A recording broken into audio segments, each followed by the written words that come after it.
Hey guys, welcome back to another episode of How to Rip. Really excited about today's video because we're going to discuss a point that you guys can work on right now. Your next surf, you can go out and practice the skill. It's really easy to do and it will make a massive difference to your surfing, completing maneuvers, having more success, and actually looking better as well. Let's have a look at how you do this in today's video.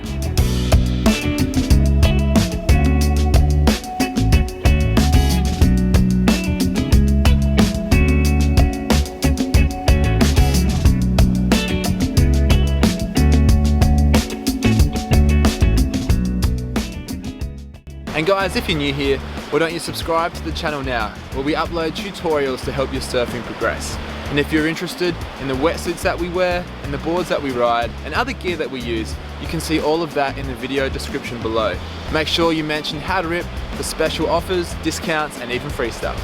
And guys, a massive thank you from Kale and I. We recently hit 50,000 subscribers on our YouTube channel. We want to thank every single one of you who watches our videos and also subscribes to our channel. If you haven't, please subscribe right now and make sure you've got that notification bell turned on so you won't miss a video in the future. But for now, let's get into today's video.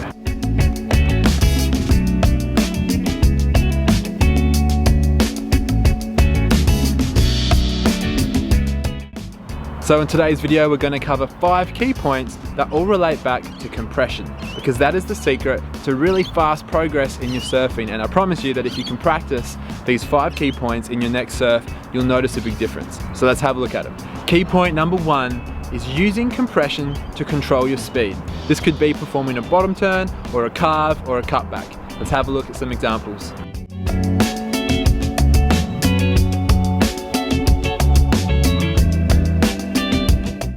So once a surfer has actually generated their speed, in order to maintain that speed and perform maneuvers, they need to use compression to control that speed.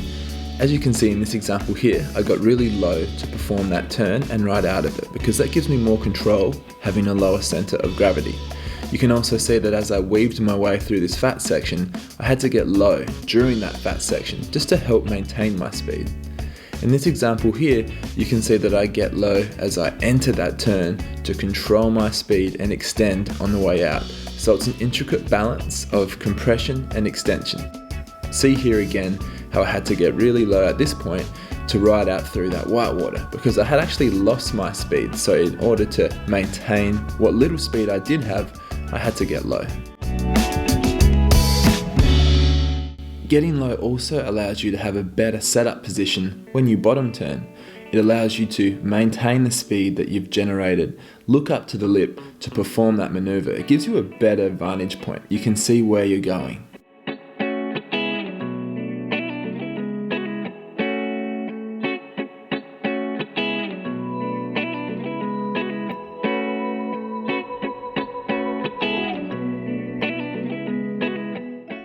So in key point number 2, we're going to discuss how you can use compression to complete more maneuvers, how you use compression at the end of a turn to ride out through that turbulent section and complete that maneuver.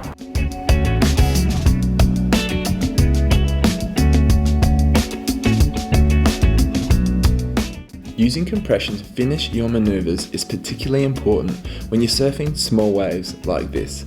That's because if I was still tall during these maneuvers, 1, I would have a higher chance of actually failing, because like I said earlier, if you don't have a low center of gravity, you can fall. But also, in order to maintain your momentum and speed, you must get low when you finish your turns. In this example here, it was only because I got low that I managed to finish. As you can see here, I actually caught my rail, and if I was tall, I would have definitely fallen. But because I was low, I managed to complete that turn and ride out. In this example, you can see me just finishing that turn and riding out through that turbulent whitewater section at the end.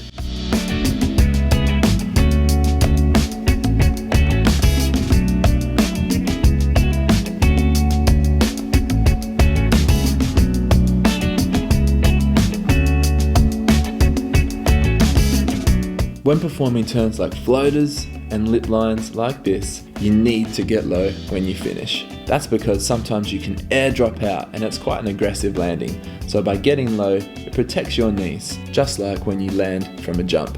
And in addition to this, it also gives you more control.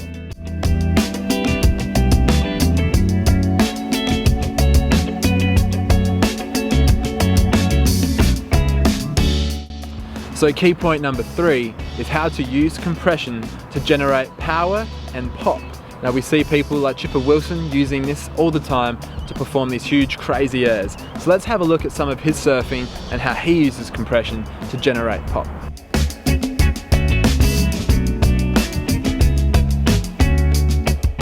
In this example here we see Chipper with speed dropping down to the bottom of the wave and compressing low, and then extending just before he performs his maneuver and compressing at the end.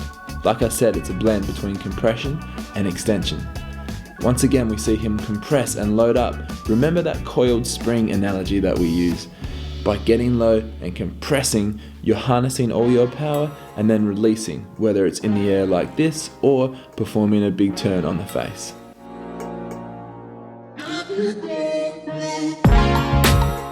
Imagine you were going to perform a jump as high as you could, just a standard vertical jump. You would have to compress low, harnessing all your energy, and then release it as you jumped as high as you could. This is the same when using compression to use pop, or to use compression to perform a power maneuver.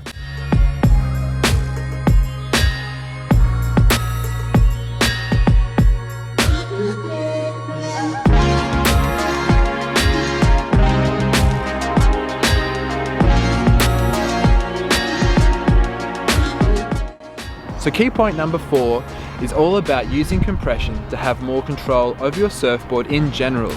You may be a surfer who stands really tall when they surf, and you might find that any little bump that you hit, you fall off. So we're going to discuss how to use compression to stop that.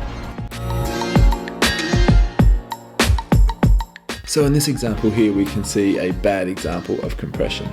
Notice at this point here how I'm extended. 1, it looks silly, but 2, it gave me no control, and the only way that I actually managed to complete that turn was to get low at the end.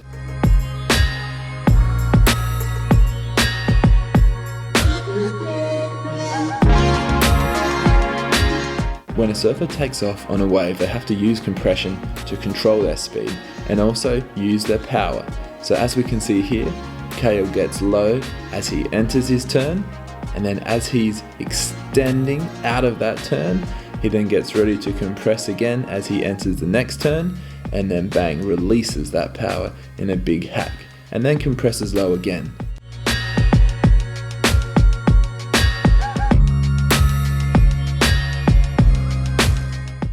So key point number 5, now that we understand when we can use compression, is how to actually compress. Now for this, we're going to have to look at some examples.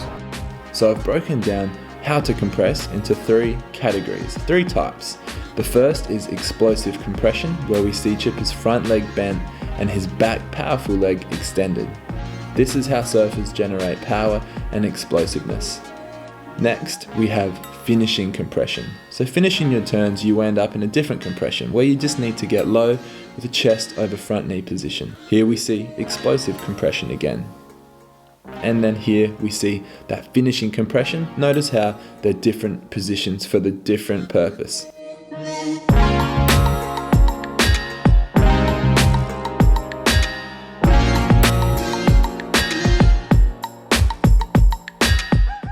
And then the third, we see loading compression. So this is that power position, or the coiled spring position, often seen in a bottom turn, or that position before you enter a big hack.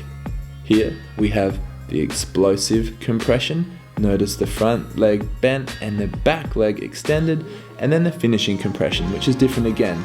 It can differ depending on how low you need to get as to how much control you need. Here we see me using a blend of compression just to perform a range of cutbacks on a fat average wave that most of us get. Notice how I compress as I enter the turn, and then extend throughout the turn, and then compress to complete that maneuver. With practice, you'll start to master these 3 types of compression, and you'll know when to use what type of compression in what section. Thanks for watching the video today, guys. I hope that now you understand what compression is, how it can help your surfing, and how to compress. Let us know how it goes for you in the comments section below. Remember to like the video and subscribe to our channel, and we'll catch you out in the water.